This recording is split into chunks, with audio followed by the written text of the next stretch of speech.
With world events calming down, it is a good time to look at prices and get a feel for the clues that those prices may be giving us. Is the crypto market going to continue, or has it reached the top like some are saying? Let's take a look at some of the markets impacting crypto and money flows, as well as we'll talk about how that money flow could influence crypto's bull run continuing or possibly ending. We'll also take a look at some altcoins, and we'll probably have some time for your altcoin picks. So stay tuned and welcome to the Crypto Rain channel and our family. If you, like me, came into crypto because you realize there is serious potential here for life-changing gains, but over a greater 4 to 8 year period, and you're looking for discussion on becoming a solid, unshakable, savage crypto investor, like a Navy SEAL of crypto investing, you're in exactly the right place. Now, often we hear about these stories in crypto that so-and-so made millions of dollars, but really there's a way to, and some people get lucky. There's a way to do this right so you can factor luck out of the equation and you're taking smart strategic choices over a longer period so that you're not relying on luck to take advantage of what crypto has to offer. Also, if you're looking for deeper discussions, join our private Patreon group. That allows you access to our Rainmaker private Discord. And in the private Discord is where the best discussion and best info is. There are also other benefits too, but you would have to join us to find out. Do note, I'm not a financial advisor. I'm a crypto investor myself. Paul invests in many different markets, and none of this should be taken as financial advice. So if you haven't already, make it rain on that like button and strap in for the show.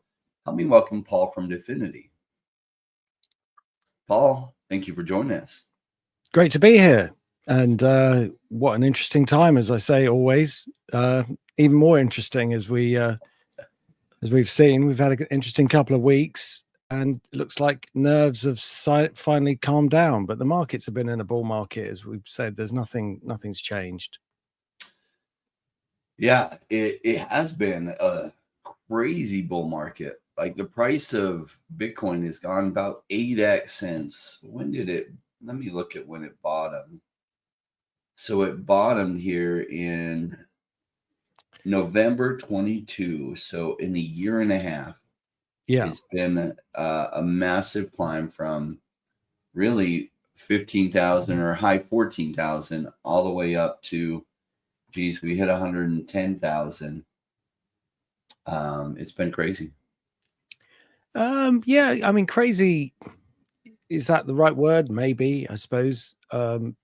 It crossed through the previous high, which was November 21 of around 66,000. So that was broken conclusively just before, Trump got in, and we talked about how the market had anticipated it, and technically it looked bullish. And of course, the Sam Bankman-Fried low when everyone was saying crypto was dead, and then in the consolidation before Trump's victory, everyone said crypto was dead, and then it hits 108, and then everyone says crypto is dead, and then it corrects, and everyone says crypto is dead, and then now it's like it's over 100,000, and this is the top, and crypto is dead. It's like, okay, so the trend is just up until it gives a signal that it reverses. It's kind of technical analysis 101, and it doesn't mean that it's not emotional, and it doesn't mean it's easy, because it isn't easy. There's a lot of news out there that's scary, and you just keep looking back at all the news that the market's ignored, and that's a lot of the reasons why I keep an eye. Well, I like to look at the charts first and the news second. And I mean, of course, it didn't feel very nice when there was potential for exchanges, or the exchanges were happening with Iran and Israel, and then the US got drawn into it, and then they actually sent missiles on Iranian territory, which is something that clearly could have escalated the war. But what was a big important factor there was that the markets didn't go down. There wasn't much of a correction, and they always announce it over the weekends. It's amazing how it happens. Either happens late on a Friday when you can't do anything about it, or over the weekend where all the press builds you up to a big panic on Monday morning, and then everyone gets out of their positions, panics Monday morning, goes short, and then what happens? It all bounces back. Now, that doesn't mean that the market is completely out of the woods, because I think we're still in this kind of transitional period, and the reverberations of the tariff situation are still kind of playing out. But overall, the trend is still up. The markets are still bullish, and yes, altcoins have struggled, and there have been some pockets of strength, but not enough to be kind of broadly bullish. But I still feel optimistic that there's going to be a turnaround in this next phase. Yeah, I'm just looking at the trend with Bitcoin since it bottomed out, and we still have a lot more run to go, in my opinion. We're not quite double the previous highs, and it'll be interesting to see this time. Generally, over what I do like about crypto is there is higher predictability that I've seen in crypto versus many other markets. Now, every market has a cycle. Like real estate has a cycle that from top to the next top, if it's, well, I guess it depends. There's certain markets within the US and Canada that are cyclical, and they go like this, and they have high swings and low swings. And those are the markets that I've liked for real estate, because when you're buying when it's generally low and you sell when it's generally high, you can make abnormally high money. And that was what my background was in. When I found crypto, I noticed a similar thing, that there was these highs and these big lows, but it was every 4 years roughly. And so 2013, 2017, 2021, and now we're in 2025. And over this greater period, Bitcoin has stayed within a certain trend. And that certain trend would have it topping out somewhere between 165 to 185,000 if it stays within that trend. But there may be enough pressure that it breaks that trend to the upside this time. And if it does, probably way too much money will be thrown into crypto, like we've seen before, kind of like the dot-com boom and then the dot-com bust. But for those of us that are invested in crypto, whether it's what we call a super cycle, meaning it breaks that trend far to the upside, or just continues on this cycle, it's probably going to be a good year.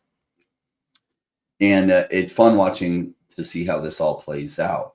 And it's fun watching. I enjoy, Paul, seeing all the news stories, and I enjoy seeing, as we're what I feel halfway through this cycle, all those people saying, oh my gosh, we're at the top, it's going to go down from here. And I did enjoy in the bear market when we were at 14, 15,000 for Bitcoin, all the people calling it, oh, it's going to go all the way down to 4,000, it's going to go all the way down to 2,000. Well, it never quite did. Now, Paul, I know you keep an eye not just on crypto, you keep an eye on a ton of different markets. Are there some interesting things happening in some of the markets you're watching? Yeah, as always, there's always interesting stuff. Some obviously more interesting than others at different times, but when you look at enough markets, there's always something going on. And what was a couple of interesting things, which we'll obviously look at gold and silver, because I'd mentioned those a few times, but what I noticed was on the announcement of the missiles going across, you noticed that gold actually didn't break higher, and that would have been the first thing that people would have bought into if they thought war was happening. And I did wonder whether a lot of the move in gold was anticipation of this happening, because you've got to remember that none of this is a shock to the people behind the scenes. Not me. I don't know that. I didn't know what was going to happen any more than you guys did. We don't get those calls, unfortunately. Yeah. No, but this is why you look at charts, because it tells you that somebody knows something, and it also explains why gold went more than silver, because it's more of a kind of safe haven, and Bitcoin is becoming, if not is already, a safe haven place for money. So it makes more sense that it should go higher, and it has gone higher. But in the short term, yeah, I think there's probably room for a correction. But overall, as we always start out with, the most sensitive markets are the stock markets, and the Dow Jones didn't really go down at all. I mean, the weekend markets were off just a fraction, 400 or 500 points at the maximum. And if they really thought there was going to be a war, that would have been 1,000 plus. So that trend is still up. It's not, I mean, if you didn't know what was going on, you wouldn't know that there was anything happening, if you see what I mean. You wouldn't have thought anything important in the world had occurred. And so the market's still trying to go higher. And with regard to the S&P 500, that's near the all-time highs. So, you know, riddle me that. It doesn't look like people are getting out. Looks like they're getting in. Looks like we're going to see a breakout there. Now, if you look at some of the important stocks in the US, like if we go to say Netflix, new all-time high, you got Microsoft all-time high, you got Tesla consolidating, Apple's under a bit of a cloud, Meta's getting close to an all-time high, Nvidia about to break into an all-time high. Look at this chart. You know, it doesn't look bearish when you break down the individual markets. A few have struggled a little bit, you know, but here and there, the main ones, the trends are still going, and the broader markets are showing strength, and nothing that would imply that there was anything to worry about in the news. So it's steady as she goes as far as the stock market goes. The trends are still bullish. We've also got the Japanese stock market that looks bullish. It's coming out of a pattern. We've got the Chinese stock market. Look at, I've mentioned this a few times, but it's now right up against some really key resistance. That looks like it's going to go. The Hong Kong market, that looks like it's going to go. It had a big correction from here, but it's getting ready to break up again. So the picture, from what I can see, apart from a few pockets of weakness here and there, like the French stock market, FTSE's come off a little bit. You know, Europe's consolidating a little bit here, but overall everything's looking bullish. And so with regard to the economy and the markets going forward, that macro situation looks good. So if we look at the precious metals, see how gold, when it made that spike, it technically looked like it had made an important high. And I did say I thought it would consolidate for a bit. Went into a kind of bullish pattern that went up and then it's just come down again. So it's still working its way higher. I think the market's not really sure what to do here, because I think long term it has got more upside, but in the short term it hasn't responded to news that should have taken it higher. So it might need a little bit more of a shakeout before it goes up. But I think the bigger picture is still bullish. The trend is still up. There's no technical reason other than the spike in some of the news, some of the sentiment, to maybe indicate that it needs to have a correction. Silver is interesting in the sense that it did get close to its breakout point and then it fired its way through it, and now it's consolidating a little bit here. So I still think that's got more to go. I mean, the trend is up, but again, perhaps in the short term, people got excited and thought that, you know, the war would escalate, and were betting on that in the short term, maybe with options or something like that. And it may just sort of consolidate and they'll expire. Platinum is looking really interesting. That's ready to break higher. So all the things that are pointing to risk on, including copper, that looks like it's ready to go. And some of the other aluminium was looking good as well. That's edging up. Base metals going high is important. That means there's demand, as I've said before. The dollar, again, another canary in the coal mine. That did not rally, or hardly rallied, on the news of potential war. That's a warning sign. And it's now back to close to its lows, looking like it's going to break lower. The previous support was around here at 97, 93. That looks like it's going to go down. Again, that's bullish for risk on. Question, does the dollar usually rally if people think that war is going to happen? Yeah, absolutely. Because money normally goes to three currencies. The US, because you've got all the, you know, the best military technology. You can't really put your money in the Chinese renminbi, even though it's a big superpower, because it's really hard to get it out. The Japanese yen and the Swiss franc. So those are the main currencies: the Swiss franc, the Japanese yen, and the US dollar. So the dollar barely moved. I mean, that was a warning sign that this was kind of nothing, you know. And so the trend is still going down. So we'll see this week if that lurches lower. That'll tell us that perhaps people bought dollars on the, or covered shorts on the basis that they were expecting this to escalate, or just on fear, you know. Just and let's face it, when you look at the headlines, it was pretty scary, or it felt scary.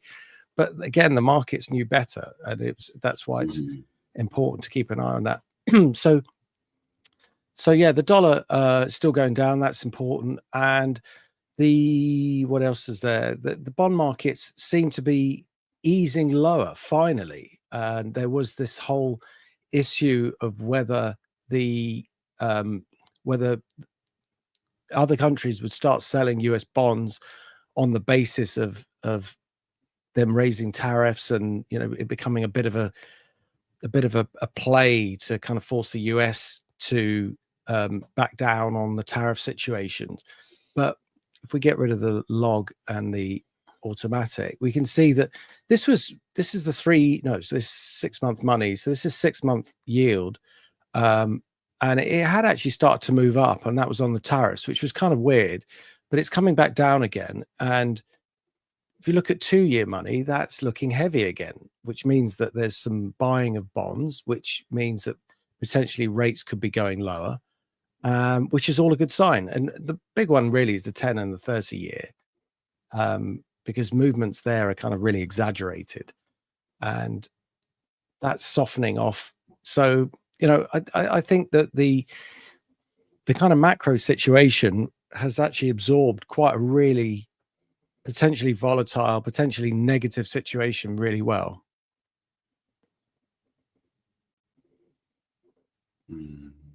Interesting. That's funny looking behind the scenes, Paul. I appreciate you sharing that about these big fears and the headlines looking really scary. Yet you can see that the big decision makers, gold didn't break higher, US dollar didn't break higher. So that means people with massive amounts of money didn't think that anything big was going to happen from this. And you can see that in the price action. We are live. Yeah. So Bill Gardner and Chris being our first two people jumping in this morning. Morning, Hey, Jay guys. and Paul. Happy Wednesday. Hope y'all are doing well. Bill Gardner, good to see you, brother. Chris said Coinbase stock is a good indicator of overall crypto market price action. Today, Coinbase wicked to a new all-time high. Interesting. Yeah, good shout there. Yeah, I should put that up on the list. Thank you, Chris. Yeah, I'll put a little star there. We'll take a look at it. All right. Kevin from Lakeland, Florida. Good to have you here. Chris says, Paul says, Yeah. copper looks like it's getting ready to go. Chris gets 100x long on copper ready to go. Yeah, that's an inside joke from before. So he's not really going to do that. And that's not really something he should do. But yeah. That is an absolutely terrible idea for all of you watching out there. We do not give financial advice. Exactly. And 100x longs are never the way to go. But yeah, it does look like copper will potentially go higher. Yeah, absolutely. Cool. Yeah, let's take a look at Coinbase right now before we jump into the crypto markets. Oh my gosh. Yeah, that's a really big breakout. Yeah. That's a really big breakout. And it's I mean, it's come from a gap. See how that gapped, and then it's just pulled back into a bullish pattern. But the breakout from that bullish pattern would normally be expected to be quite strong, but that's kind of beyond quite strong, isn't it? I mean, that's like really aggressively bullish. And maybe there's some news in the background that is coming that is extremely bullish for crypto. It wouldn't surprise me, because that is knocking on the door 360, and then that's probably going to go to another level. So yeah, I mean, that's a really good sign. So we'll see how that translates over the coming weeks and months into altcoins. We can see it in Bitcoin already, but it's whether it affects, or how it affects the altcoins is the most important thing at this point. Yeah, that's quite volatile. I mean, recently, what's the time period when it bottomed out there at like 150-ish? Oh, you mean just recently in 2025? Oh, down right. that, yeah. That's early April. That's April. So yeah, I mean, that's 2.5 months ago. Yeah, I mean, that's phenomenal moves. Phenomenal, very short space of time. And as we've kind of alluded to before, I mean, when the markets turn, they can turn really fast, and that's why when it gets all sleepy and there's nothing going on, it's like part of the idea here is, And we've said this before in really boring times, that you have to just keep looking, because when you think it's all over, that's when everything just takes off. So, and that's the nature of the market. It kind of does that to you, really. Just when you think nothing's happening, it all just explodes. But yeah, is quite an amazing move. Very volatile on the way up, to be fair. But yeah, important that we should keep an eye on that. And with MicroStrategy, I think those two are well worth keeping on the radar to see what the health of the crypto market's like. Yeah, MicroStrategy's become a good indicator of Bitcoin's price. Yeah. Let's take a look at Bitcoin, and then let's look at ETH, and then we'll jump into some of the altcoin picks. Yeah. So Bitcoin is it was consolidating the last time we looked at it. I think we may have mentioned that it had something approximating maybe a small double top, but it was in a consolidation that should move higher. It broke the double top, rejected it quickly, and has come back up again, which is a good sign. I think this suggests that it's going to have a go at the high, particularly with the sentiment. But broadly speaking, the trend is still bullish, and it's outperforming as well, which is interesting. I would have thought there'd be some switch over, some selling, and move into perhaps more risky altcoins or other altcoins, just to spread the risk around a little bit. But I guess you can't blame the people who are holding the positions that are going well. They just want to stick with them. But we are looking at signs that things are turning around, and we did start to get that with ETH. This consolidation here, I was quite optimistic that it might break through this 2817, and it did briefly, but then just got slapped straight back. So this was not what I expected, this correction back down. It really took the brunt of people's fear, and the only positive thing I can say about it from that is that it did at least bounce back really quickly. But I didn't expect it to do that. I expected it to break this and keep going. So that's still bullish, but it's just more muted. So I suppose we just have to wait for it to clear through this resistance point and make its way to its next resistance point up here. And we should get some indications along the way. I did think this was the start of that, but it just hasn't followed through. One thing you've said a lot over the past 4 years is that like the price action or what has recently happened determines the narrative rather than like predicts it. And I remember when ETH was trading down near those lows at like 1400, people saying, oh, nobody's going to use ETH anymore. ETH is dead. All the momentum's going to Solana and Sui and other chains, and ETH has had its days. And then the price doubled, and nobody's talking about that anymore. And it's funny that I see that kind of stuff over and over in the crypto space. And so enough people say it that people that are new to crypto start to believe it. And it's just usually wrong. Like, is ETH dead? No, I don't know what ETH's future in the long term looks like. ETH's going to be around for at least the next 5, probably 10 years as a major player. It may diminish. There might be other players, other layer 1 blockchains that are much faster that absorb some of ETH's, I guess, use. But for now, it's substantive. And what's funny is technology isn't all the best. Like, we're on the internet right now, and TCP/IP protocol is not actually the best protocol for internet. But it was the first one that was most widely adopted. And because of that, changing everything just becomes non-feasible. And ETH being the first to have smart contracts got enough momentum on it that changing, even as better protocols come out, is going to be hard. I do think that many will change, but because ETH got so much market share, ETH's going to be around. And I think it does well this bull run. Are there other things I think do better? Yes, I'm in a lot riskier stuff that I hope does way better. All right, let's take a look at our first one to look at today, which is SEI, which is a layer 1 blockchain that's trying to compete with ETH. And it had a massive run up today. Let's take a look at its overall price action. Oh, hang on. I've hit enter a little too quickly. It should be this one, shouldn't it? Is that SEI? Is that about right? Yeah. 28 cents. Yeah, very interesting chart. Let's see. We got a bit of history. Big sell off there. So 2023 to date. So we've got key high up here, key low, and it's almost in the middle, isn't it? It's heading towards that. I know this is a log scale, so there's no overall dominant trend over this period that we can sort of relate to and say it's definitely bullish or it's definitely bearish. But what we do have is short-term setups, and from this bearish trend, this reversal here has been very clear. We've got an inverse head and shoulders. We've got a higher low, so we can draw an upward trend line.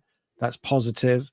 And the fact that it's actually broken through this resistance and this resistance, that's positive. It's coming back for a retest, which is a normal technical thing. I mean, it's nicer when it doesn't do that, but when the market's got excited from a much lower level, there will be some profit taking. So we have to expect that. But overall, that looks like it's based. And I think using this as the main upward trend line that I would use from a bullish strategy point of view, it gives some room for correction. And obviously, if it did come back and retested this line, it would have come back quite a long way. So, position sizes and all that sort of stuff have to come into play, because it would be a big percentage move if it came back that far.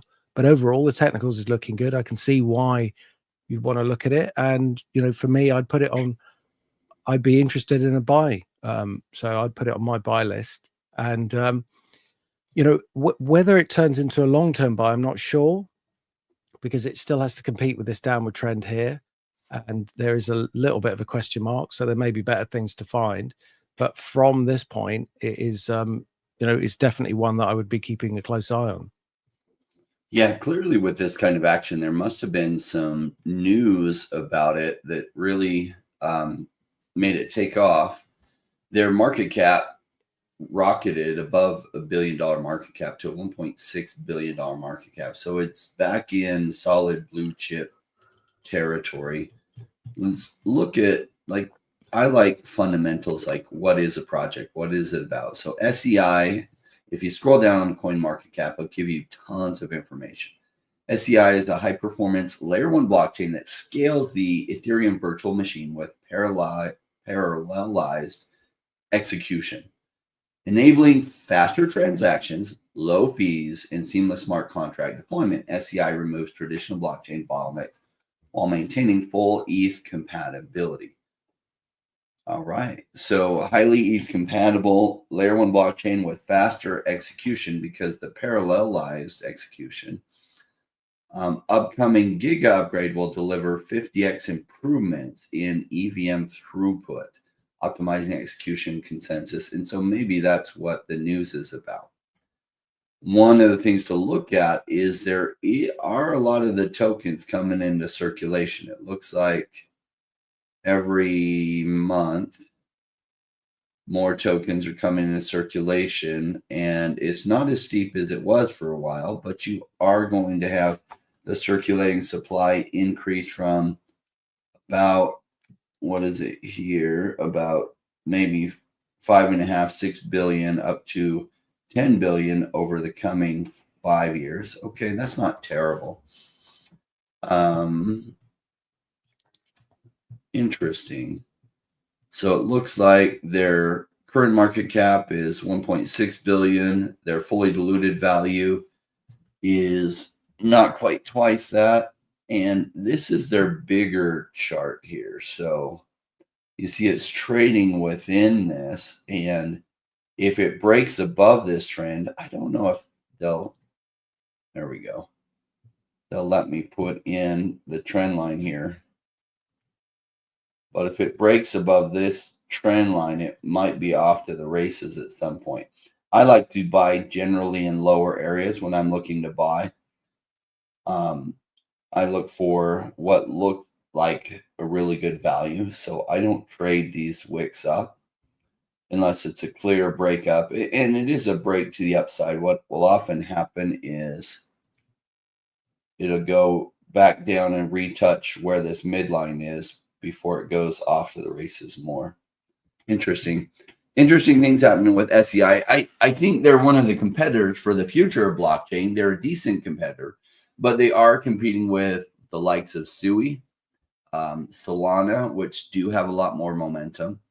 And so I think SEI gets some traction this bull run. Whether it ultimately makes it long term, there's a lot of competition for money on layer ones, and they're also competing with the likes of XRP.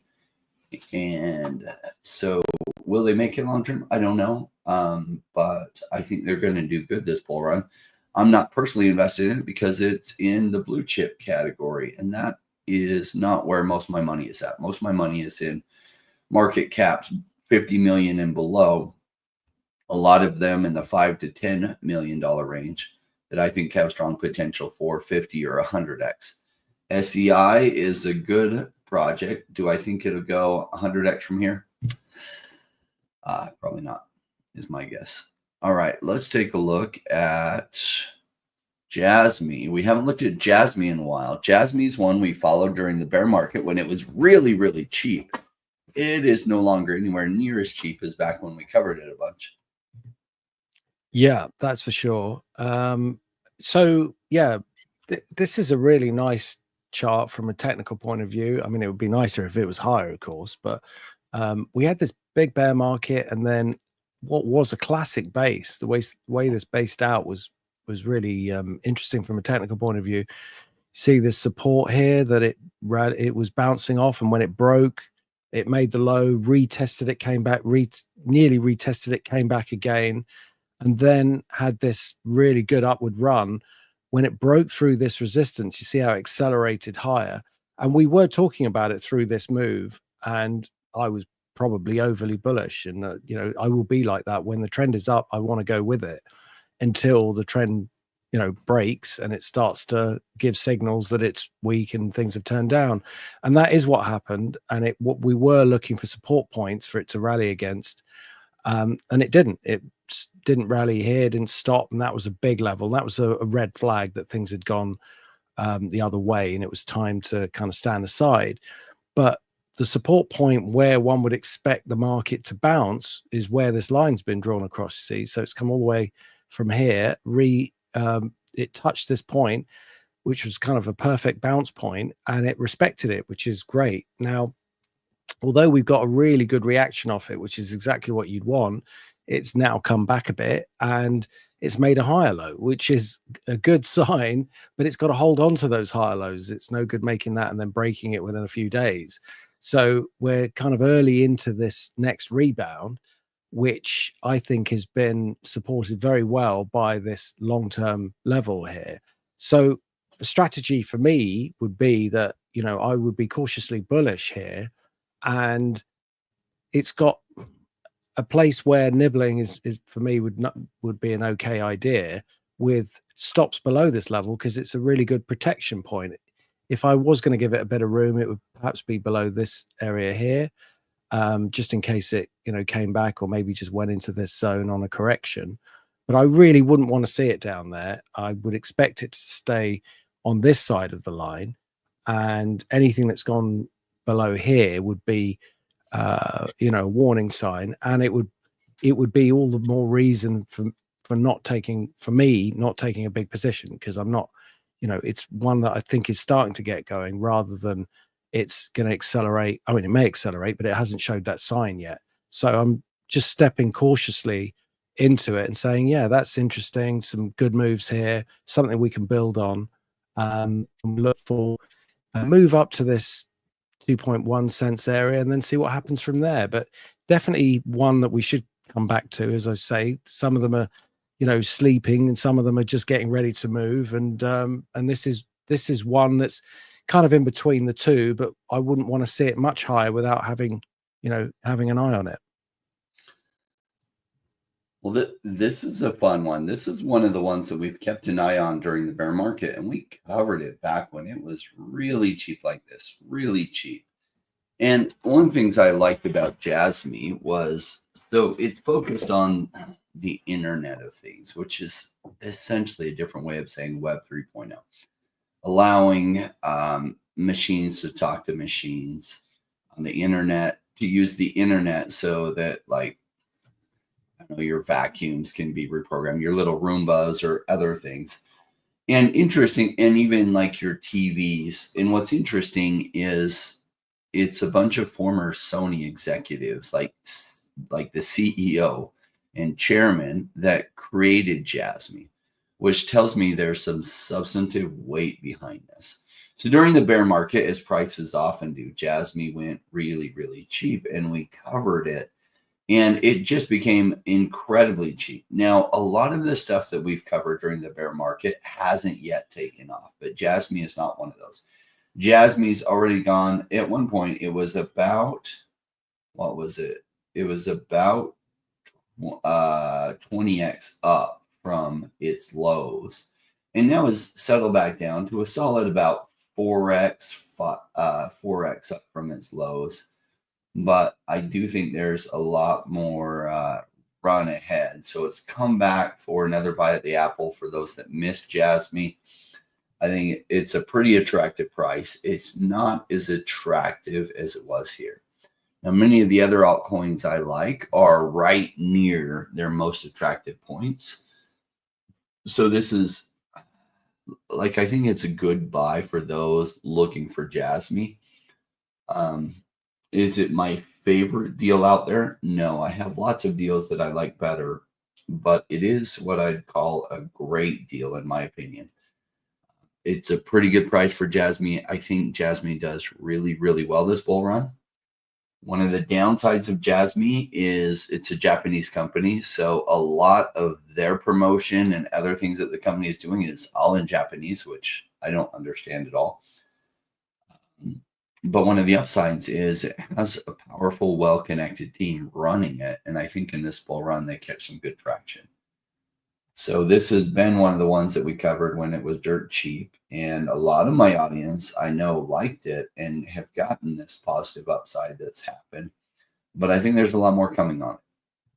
All right, at this price, it gets a buy from me. It is a great deal, but not my favorite deal, because I think there's even better deals out there. Let's take a look next at Injective, which has been up and down, and we'll see where it's at now.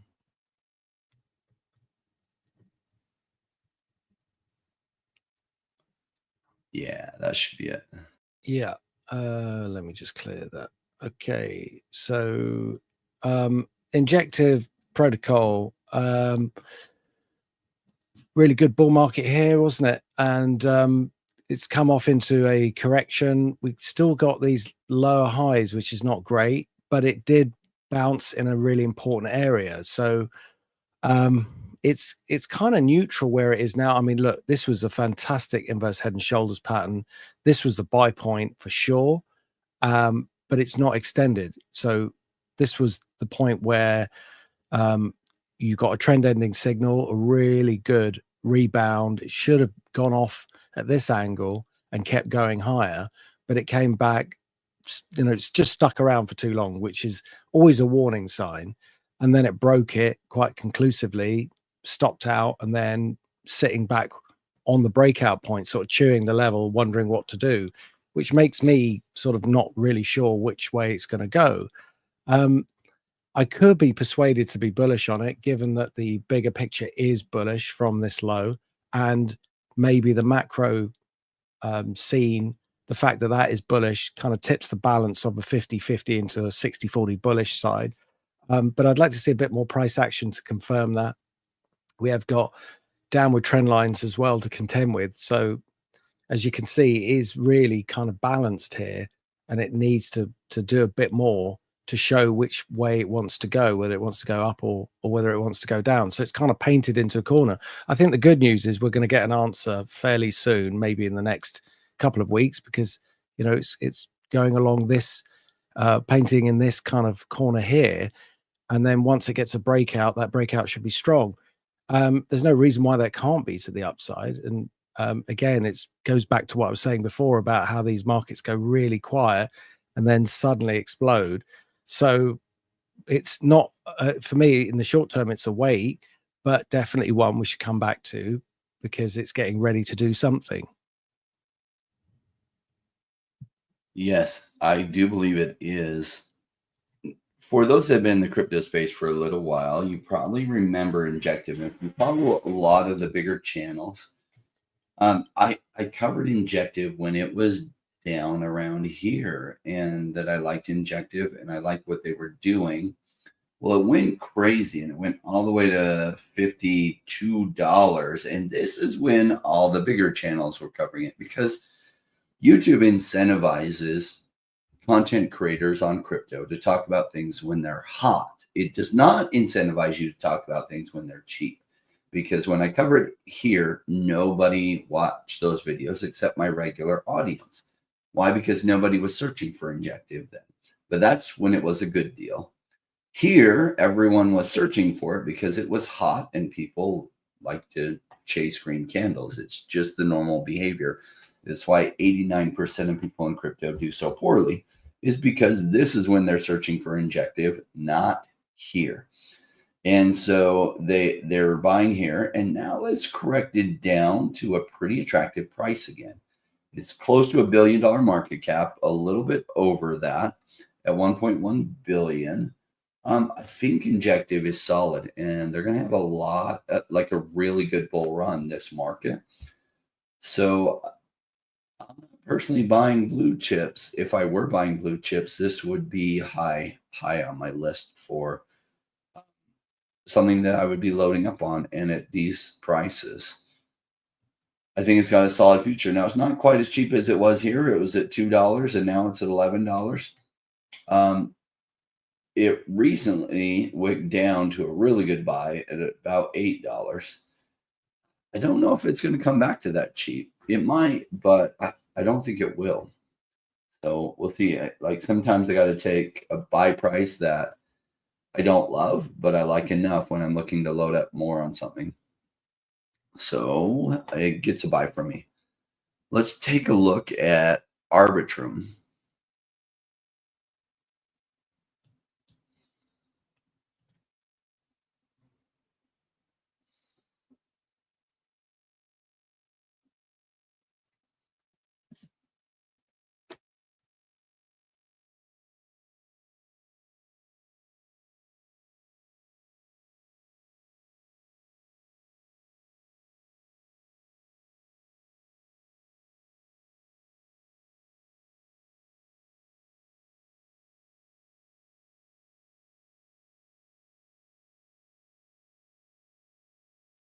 We're not getting your audio, Paul.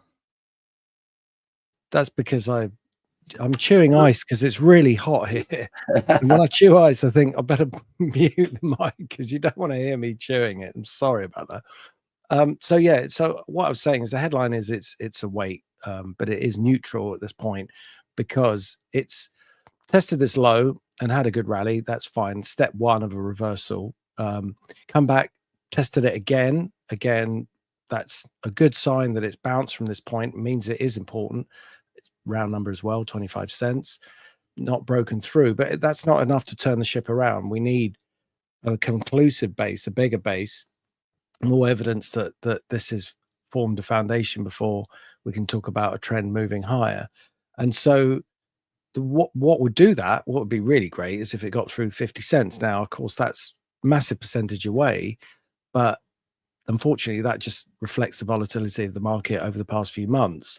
And yes, I'm not discounting the fact that people could buy it here and it could go higher.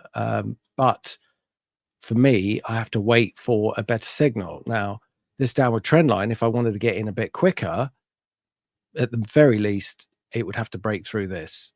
And so that would be step one. So it's neutral here. It's bearish if it breaks below here, but I'd be looking at maybe a short-term small position if it breaks above here. And then it gets very interesting if it breaks 48.96, but pretty much 50 cents because that would be the round number. And then it would be a question of how it's trading on a relative basis with other markets. Like presumably, if that was happening and all altcoins were moving, or there was a broad rally in altcoins, I'd want to see a relative performance to determine whether it was worth holding on to that or shifting into something else. But just looking at this on its own, it does look like it's in a neutral point, and I have to be a little bit cautious in case it comes off and breaks this low, because these are important levels, but for the moment they've held. So let's wait and see. So Arbitrum is another layer 1 blockchain, and in some ways kind of like a layer 2 scaling solution. Like, there's a lot of blockchains competing in this space that Arbitrum's in. You're seeing that with SEI, you're seeing it with SUI, you're seeing it with Polygon, and so many different projects competing in this space.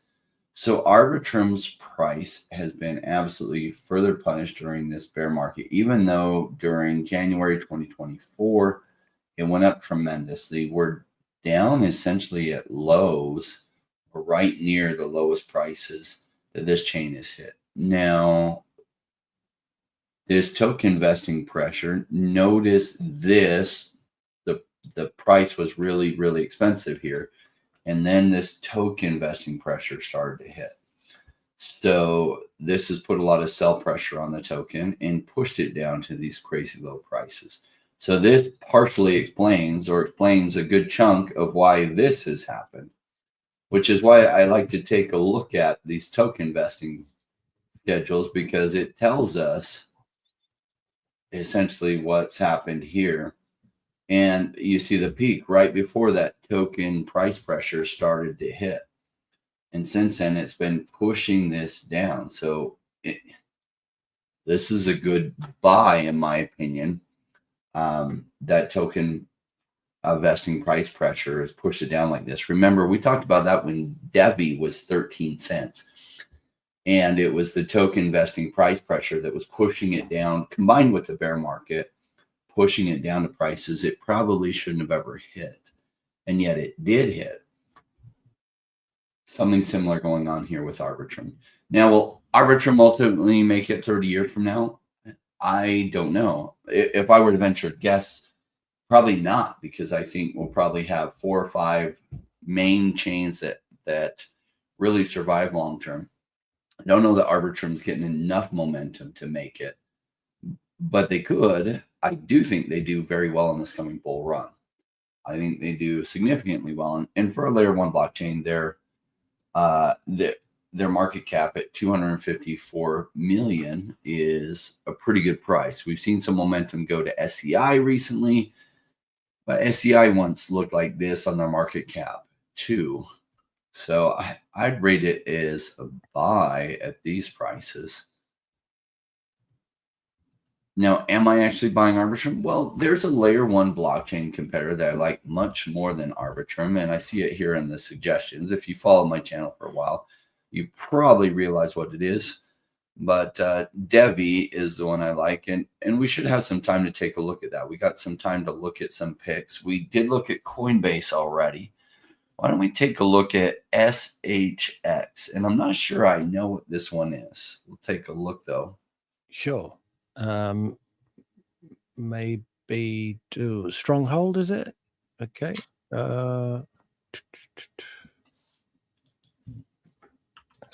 SHX.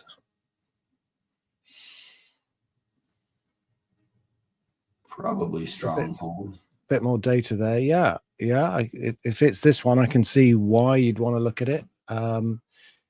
It is. It's got a nice technical pattern. We've got these rising lows. It's in a consolidation point right now. So let me just make sure this is up to date. Yeah. This is interesting. This is an interesting chart. I like it. I like the fact that it's pressuring the upside. You've got prior resistance at 1.5 cents. You've got this resistance here at 2 cents. That's not far away. So it doesn't have to do much to suddenly look bullish. Obviously, I'd need to make sure it's not a meme coin or something silly, and there's due diligence to be done. Some ways it doesn't matter in this market, does it? If it goes up, it goes up, and that's really what technicals is about. But you do have to be careful. But overall, the chart looks good, and I think this is one I definitely want to come back to, because in this zone here, if it gets anywhere above this, well, is above this prior resistance, but in this zone here, hang on, I've accidentally done that. In this, it could get drawn to this high, this resistance, and then once it's gone through there, there's like nothing to, there's no sort of natural resistance to stop it. So it will be interesting to see, where it will go after that. So it hasn't done a run yet, and that's what I'd be looking for. An acceleration in price may not do that. Of course, it's quite possible that it could just go down from here, and that would be it. But I think it looks for me to be an interesting risk reward play where I know where I'm wrong. I'd put that line in. That would tell me anything below there, I'd parachute out, or maybe use the moving average, which is the this is a weekly chart, so that is a 63-week moving average. So it's not a bad one to use. It's tracked it in a way that sometimes it does go through it and then go back up again. So it would be quite a conservative stop point, but the trend line is what would be preferred for me as a stopping out area. But yeah, good one, really interesting. It is an interesting one. Let me share what we've got on CoinMarketCap with it. So a lot of the tokens are in circulation, total supply versus max supply. Market cap's at just under 70 million, and it's climbed from its bear market lows of a fraction of a cent up to 1.1 cents. Now, it looks like it topped out at 3.4 cents in the 2021 bull market. And so we're a quarter of the way there. So let's look a little bit at what is Stronghold. Stronghold's mission is to provide fast, secure, and accessible financial services for all. Through our developer APIs, we enable access to legacy and next generation payments and financial services. SHX Stronghold's currency is used for real-time settlement, discount and fees for business customers, reward and merchant cash advances through decentralized finance. Was the technology behind it? It's rooted in the Stellar blockchain. Interesting. That is very interesting.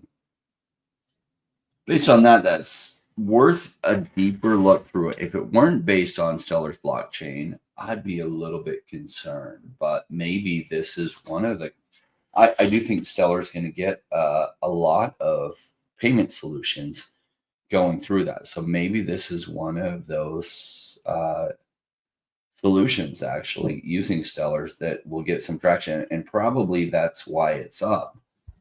In fact, it started to go crazy after Trump was elected, a little ways after Trump was elected. Interesting. Okay. Chris, you have to tell us some more about it in the comments and why you want us to take a look at it. I want to, thanks for the super chat, Bill Gardner. Let's take a look at ESS coin. That is Earth 2's token associated with it. Yeah, I'm just trying to find it. So, so ESS. Yeah. Earth 2, would it be that one? Maybe? No, I don't think it's that one. I'm trying to find, let me check CoinGecko. I mean, there's some Earth 2s. Yeah, I find on CoinGecko, I can find it.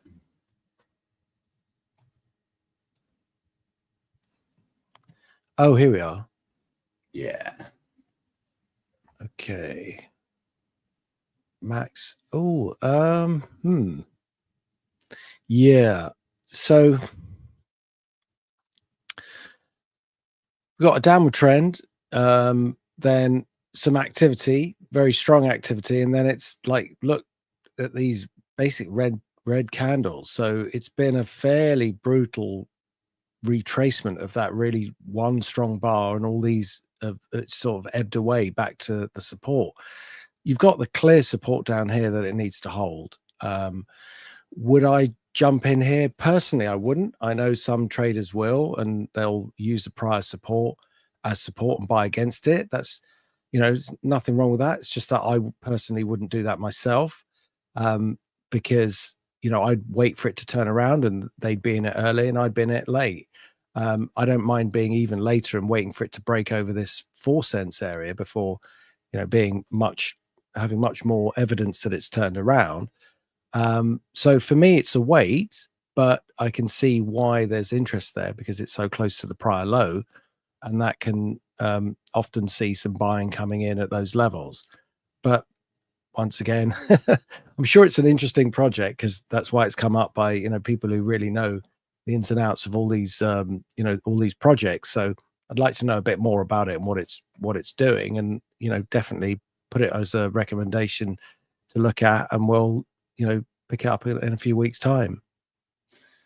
Yeah, Earth 2 is a metaverse / game play, and their essence is their token associated with it. It's one of my good friends, Randy, has covered a lot since 2021.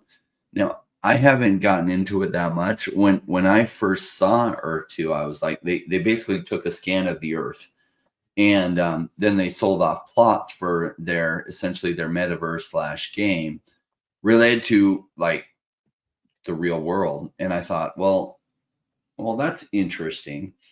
But I had seen some projects like that just they sold off land associated with it, and then they made a bunch of money and they just disappeared. And so I thought the likelihood that Earth 2's founders would take the money and just disappear was high, but they didn't just disappear. They've been working the whole bear market to build this, and they launched their Essence token.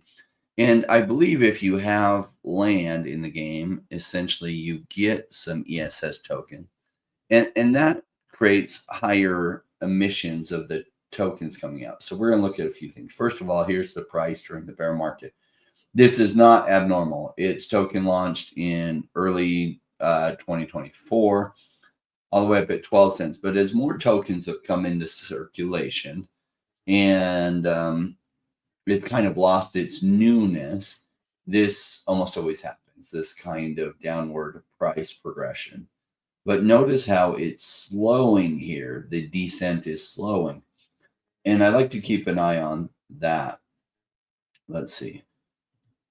We're going to read down here. What is Earth 2 Essence about? Earth 2 is a concept for a second virtual Earth, a metaverse that exists between virtual and physical reality. Is a metaverse real world geolocations on a section map correspond to geographically accurate digital virtual environments inside a one-to-one scale virtual Earth where users can also mine essence. So I guess that's the summary of it. Now, I'd like to know more about their token, how more tokens come into circulation. It doesn't really give us that. We can see here, though, the total supply, well, 363 million. The max supply is 1 billion, but we don't know what the circulating supply is. So those are some numbers I'd be interested in knowing more about, Bill. Is what is the emissions looking like of new tokens? Is this the circulating supply and the total supply right now, or is the circulating supply less than this? Has some been burned, so this is going to be the total supply? Those are some things that would help. I would say on the price action, it's going to go, it may be somewhat near the bottom. See how it's slowing there? I do think Earth 2, because the founders have stuck around, if they just continue to stick around in this coming bull run, that the metaverse narrative will get some traction, and Earth 2 associated with it will do really well just because it's a greater bull run. How will it do ultimately? I don't know. I haven't followed the founders. I haven't even seen them on an interview to know what I think about their leadership to making this something big in the future. Dan gave us some clarification with Arbitrum. He said their token doesn't really reflect what they are. A tremendous amount of ETH total value locked operates on Arbitrum. as it's very gas friendly and fast block times. Interesting. That would go to Arbitrum, making it more long term. If a lot of ETH does, total value lock does actually interact on the Arbitrum blockchain, and essentially that they've embedded themselves there. All right, let's see. Let's take a look at DEVVE and OMI, some of my favorites there. And will you just go through DEVVE and then OMI, and then I'll jump back to DEVVE and then cover OMI myself? Sure. So what we have here is, I think the last time we looked at it, we were waiting with DEVVE to see if it would break this downward trend line, of which there's kind of two that have developed. We've got the one from the high and this one that it was playing close to. And it came back and tested support at what would have been 45 cents, but it went a bit lower and then rallied up. So we were waiting for it to break this line, which it didn't do. And then it came back, retested the 45 cents, and then it clearly broke through it, which is not a good sign. But it has bounced again at support and aggressively, which is a better sign. But whilst all this has been going on, the kind of tripwire for, or the indication, technical indication that things have changed, i.e. a break of this trend line and then this further trend line above it, to suggest that it's moving to the next bull phase, hasn't actually happened. You know, there was expectations around here that this was consolidation, it was ready to go. So we're waiting for those signals, and they haven't come yet. So it's still, despite it looking really bullish, you know, obviously back here and coming back to a correction. Normally when things take off like this and then come back, they correct for a little bit and then off they go again, just to show that there's interest. But this just hung around for a little too long, and it's because it's puncturing these support points. My caution levels have just gone up a bit, and so clearly this is the this 50 cents area is very important. It needs to be obviously on the other side of that, but it needs to be on the other side of that for technical reasons as much as anything else. For two reasons: one, it's psychological. Actually, three reasons. One, it's psychological. Two, it's an established resistance support area. Three, it needs to break this downward trend line. So there's a few things that it needs to do to turn around, which, you know, there is obviously time for it to do that, and we have to wait and see over the coming weeks. But until it does that, for me, it's going to be in the wait category, an interested wait, if you see what I mean, because I do want to see it get through there. And I think if it does, and through the other line, you know, it could be a very interesting play again, and things will start to move quite quickly. With regard to OMI, I think it was a couple of weeks ago when I was getting interested in maybe a small buy, and this was the support line. It was rallying up, but it was just a nibble, and it was a nibble for a reason, because it just wasn't clear enough that it would accelerate, but it was holding in some fairly decent levels and doing some things that markets often do near a low. So now that doesn't guarantee that it's the low, it's just giving off signals that it's showing that the price action is basing. Now, since then, the market has actually gone through its all-time low, or the all-time low on this chart. I mean, obviously, if you go back far enough, it's probably not an all-time low. So whether this is a move that's just shaken out everybody, you know, which would have shaken me out, because as soon as this happens, I have to exit, because, you know, a new low is something that I can't justify holding a position on. So it's done that, and then it's come straight back up again, which is almost like classic fake out for a low. So although that's a bearish move, the fact that it's gone straight back up again is makes it look like what's called a bear trap. And a bear trap is where the market breaks a low, people get short, you know, they're like, oh, this is definitely going down, they short it, and then it just goes straight back up again, and then they have to cover their shorts. But obviously people don't do that straight away, and they get squeezed, and then that's what causes an acceleration in the opposite direction. Now, all of those things are conjecture moving forward, but there is clear evidence that it has broken the low. You know, that's factual, and the fact that it's gone back up is factual. But the next steps, we'll have to just wait and see. So again, for this one, for me, it'd have to be a wait, because I'd like to see it in this zone next week, and that would be telling me that bears are getting squeezed. But until they are being squeezed, I don't think I could step in and call it a buy. So I need to see a bit more evidence there. Good. Let's take a look from this perspective. So Paul is a weight on both of those. DEVVE is interesting. Hopefully you followed this one during the bear market, and I shared with everyone what I liked about it. And the purpose of my channel isn't to tell you what to buy. It's to share with you the patterns I've seen that investors take over the long term that have led many people that I know to become multimillionaires through crypto investing, and share which projects I'm looking at that I like and why I like them. And DEVVE is one that I've followed really closely. And as it was climbing down here, we talked about how they had an accelerated vesting schedule for their pre-sale investors that I felt like was pushing the price down. And it was. Then they had some potentially big news here that they were going to release. And the actual release of that news has been much delayed because it has not yet been released. But I think the anticipation of that is part of what drove the price up so high, and it's now correcting downward. Now, that news will still be released. And maybe when it is, there'll be a little bit of a shock to the system, and it will bounce from there. But in the meantime, I think the prices are really getting to attractive territory again.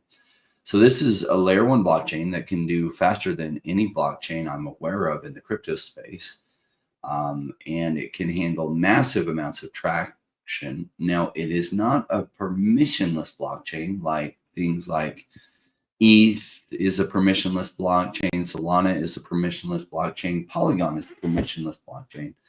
This is a permission blockchain, which means only trusted projects can be validators on it.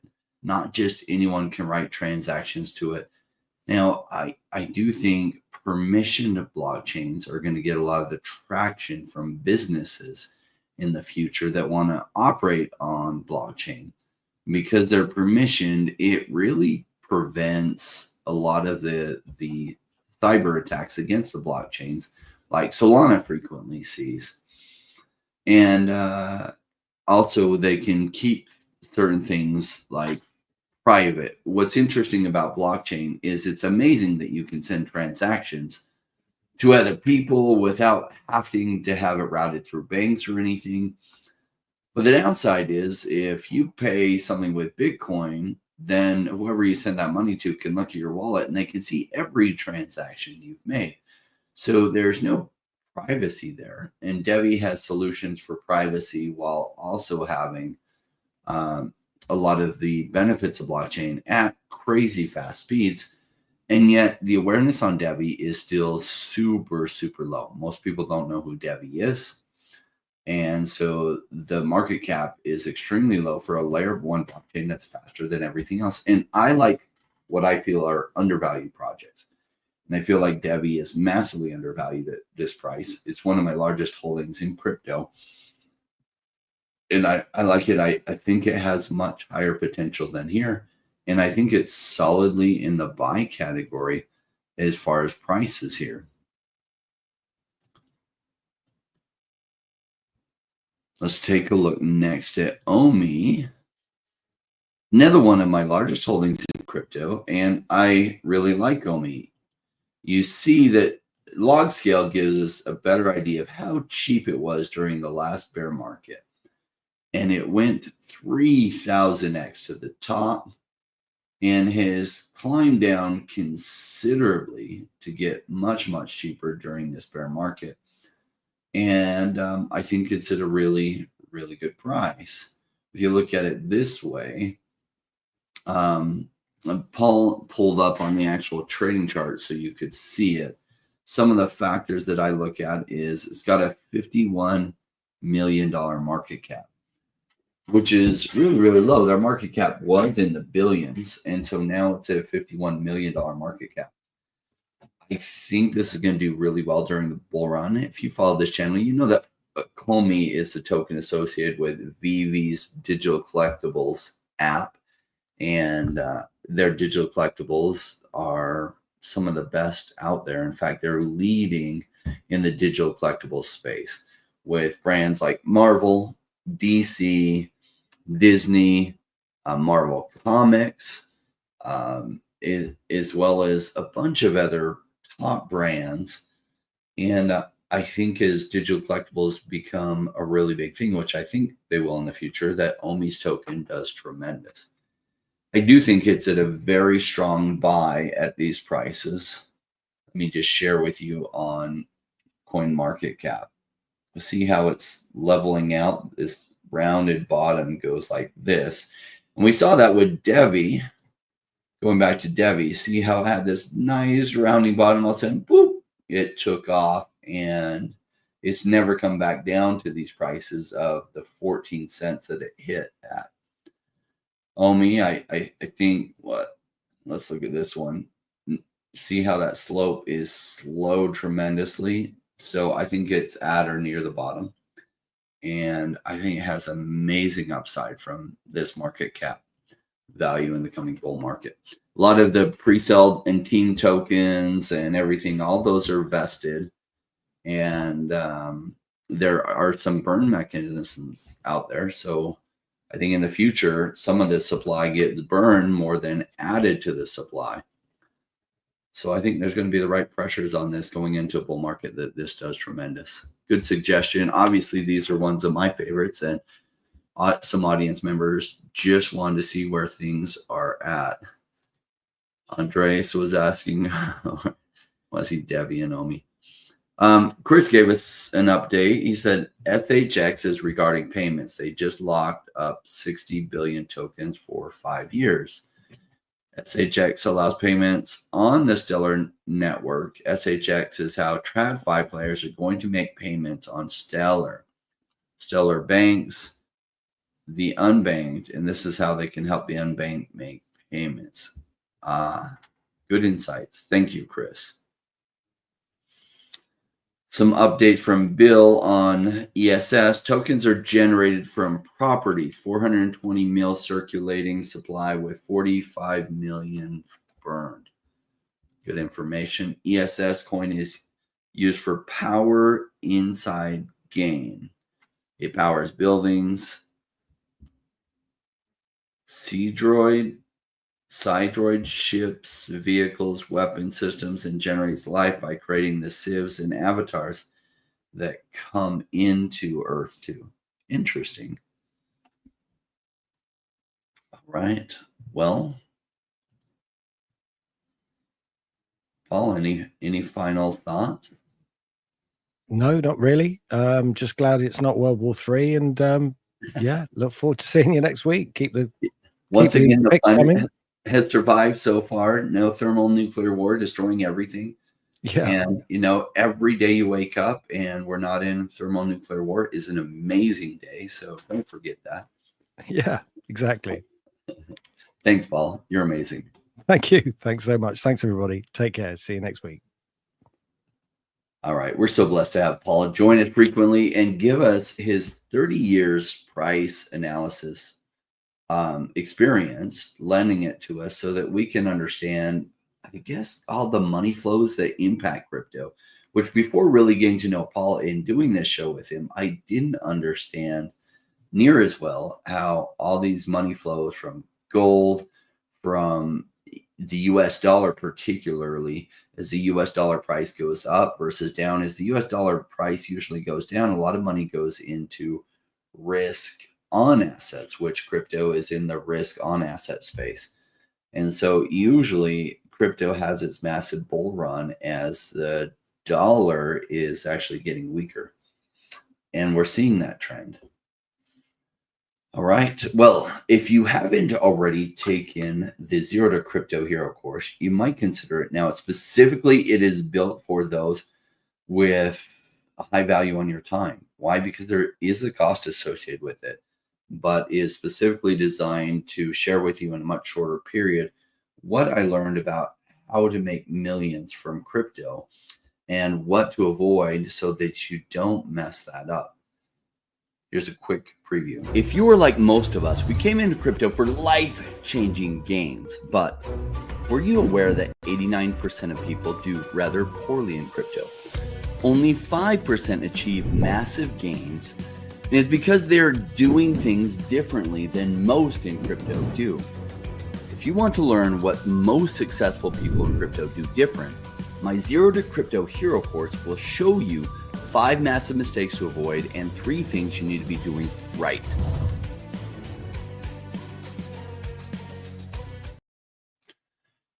Yes. All right. Well, any further questions you guys have? I have a minute. I can answer any questions. We can take a look at 1 or 2 more charts.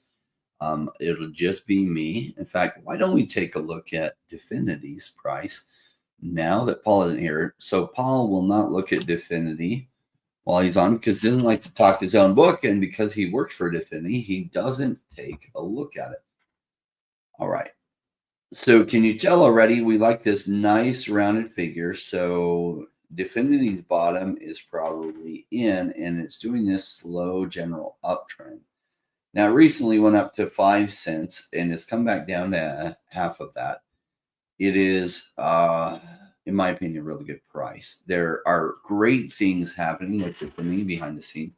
It does have a lot of traction with institutions using Definity markets in order to buy and sell crypto. And so they generate a lot of revenues from that. So they're very revenue positive. And that's very rare in the crypto space. I think they're going to get a lot more traction as more institutions really FOMO into crypto. But even so far, they're doing tremendously well. And their token price hasn't really reflected that yet because most of the people in the crypto space are just not aware of Definity yet.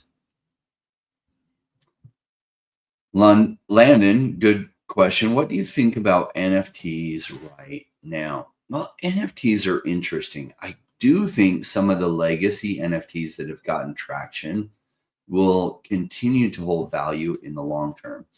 So I'm talking specifically about CryptoPunks, about Bored Ape Yacht Club, and some of the other, like some of the Beeple NFTs. I think as crypto gets adoption, they'll be seen as kind of the OGs of the NFT space. I don't know how some of the other NFTs will do. I expect a lot of the ones that did really well during the last bull run will return and maybe even do a little bit better. There will probably be some new players that do well. NFTs are just essentially art and collectibles on the blockchain that are verifiable, so you know it is actually legitimate. And some of these will do really well.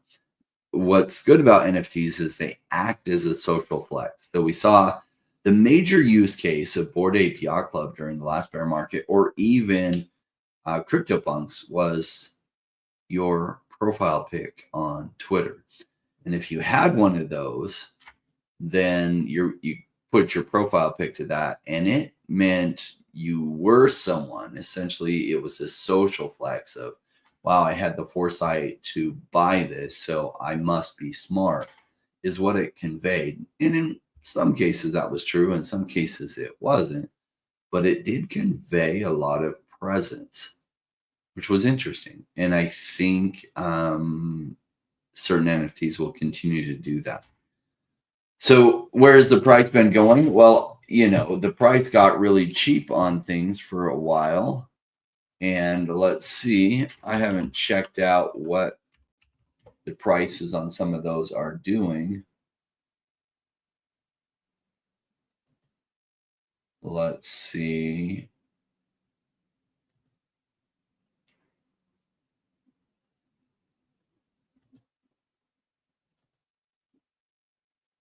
I haven't opened OpenSea in forever. They just made me go through this new thing, but let's see. Let's see, Bored Ape Yacht Club. Let's just see how some things are doing.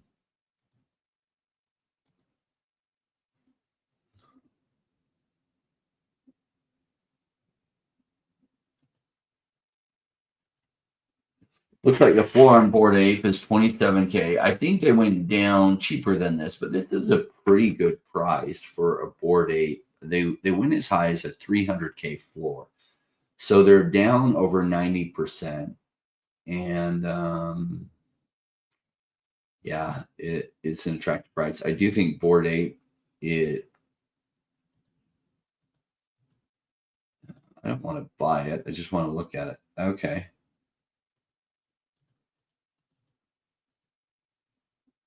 Huh.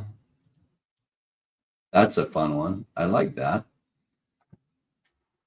So 27.2K is what you're looking at for some of these. So where do they go in the coming bull run? Probably back to previous all-time highs for Bored Ape specifically. How will some of the other ones do? Like, I don't know. One of the reasons why I didn't participate much in the NFT space was it was kind of like the meme coin space, in that really what is the predictability with these? Not very high predictability. There was any number, like hundreds and thousands of NFT projects launching, and it was hard to tell which ones would really do well and which ones wouldn't. Bored Ape came out of nowhere and did incredible. In fact, Yuga Labs made so much money they bought CryptoPunks, and they, you know what, the founders of Bored Ape Yacht Club have done incredibly well, and they're really, really bright. But the predictability on which ones would survive and which ones wouldn't was low. Now, Beeple is another route you could have gone. It was pretty easy to tell that Beeple would do well, but the price point was so expensive that most people couldn't get in. So do you have any other questions, Landon? Also, can you talk more where we are at in this cycle? Well, let's talk about that. That's one of the most important things. So we see this latent lag between when Bitcoin goes up and when most of the altcoins go up. We saw that back in 2017. We saw that in 2021. So Bitcoin tends to lead the market, but not completely leads the market. As you've seen other things, we looked earlier today at Jasmy. From its bear market lows to its highs, it had gone 20x. So one of the reasons I decided this bear market to put just to buy into the altcoins that I really believed in, because you don't know when things are going to run. Now, some people say, oh, it's just better to buy Bitcoin and then roll it into the altcoins that you want. But that can be trickier than people realize, because with being able to look back and you can see what the price action did, it's easy to know exactly when the right time to roll is. But I tried that strategy last time, and the hard thing is you don't know when the right time to roll things is. And sometimes when the altcoins take off, they can take off so fast that you quickly erase any gains you would have made by appropriately rolling things, because you end up holding Bitcoin too long and not rolling at the right time. Secondly, some altcoins have done well from the bear market to where we're at now and have surpassed Bitcoin's gains. So you've seen Jasmy, where Jasmy was at those lows, and we talked about Jasmy when it was at those lows, and it went 20x up. It's now only a little over 4x up from where it was at the bottom, but you know, that could quickly bounce back up and triple from here, and then you didn't get ahead by holding Bitcoin, hoping to roll it into things like Jasmy, because Jasmy's already outpaced what the Bitcoin gains are. What I saw was it's just easier to identify strong altcoins and hold those rather than trying to roll it at just the right time. The downside of that is most of the altcoins don't run till the blow off top. So when Bitcoin breaks 140, 150,000, maybe even 130,000, some momentum will start to roll into the lower cap altcoins as people are looking for what is the next undiscovered gem. And a ton of people will get really creative in researching fundamentals, which a lot of people aren't right now, but they will at that point. And that's when a lot of money starts to flow into a lot of these ones that I'm covering. and it takes patience. So what I've realized is some people just don't have that kind of patience, and they're going to miss out on the rewards that come with that kind of patience. I saw those rewards in 2021, and they were amazing, and they made it so if I was just good with my money, I would never have to work again. Now, I did redeploy all that capital during this bear market, just as many of you have put in your capital. My money is where my mouth is too. When I'm sharing with you what I like and what I'm in, I'm sharing with you real time what I think about it, what I like, and why I've been buying it or not buying it, and just sharing. It's almost like a video journal of what my thoughts are. Now, it does help that prior to crypto, and I've been in crypto for 8 years, I was investing in market cycles for 18 years prior to even getting into crypto. So I'm not new at market cycles. I don't get shaken out during bear markets. I get excited because bear markets is a time to buy cheap. What I've realized is a lot of people haven't learned that lesson yet of buying in the bear market. And other people haven't learned the lesson of buying in the bear market and having the patience to let it play out. But many of you who are here still today have learned that lesson, and you get it, and you're doing the right things. And the coming year is going to go very well for you. And I'm excited to see how that shapes up for you. Right, everyone? That's our discussion this week. This wrap is just to close out today. And you know what this wrap is about. Just a fun way to reinforce these principles that I've seen work not just for me, but many, many different people, and becoming millionaires in the crypto space back in 2021. Many of you are going to experience those kind of gains this coming cycle. That's really going to be kicking off, I think, later this year.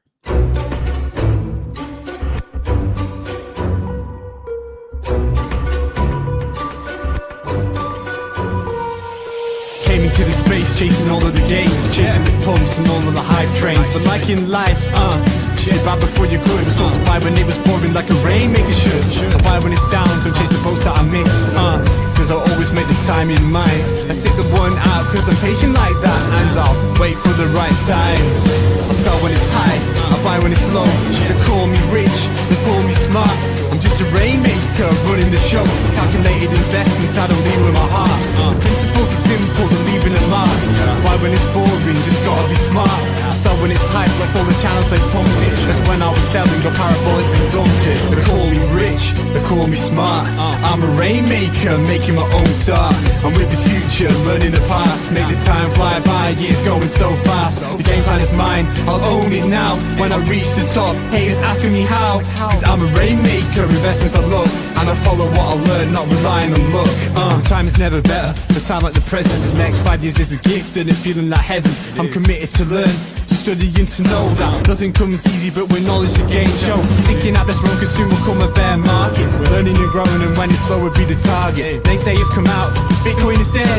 The massive decreases can get to your head. Sticking around, the time is better. I'm strong like that, I'll let the others be fretters. 2 years time the ball will bring back the gains. That makes it worth the effort cause here comes the rain. So let's go rainmakers, let's make it all happen.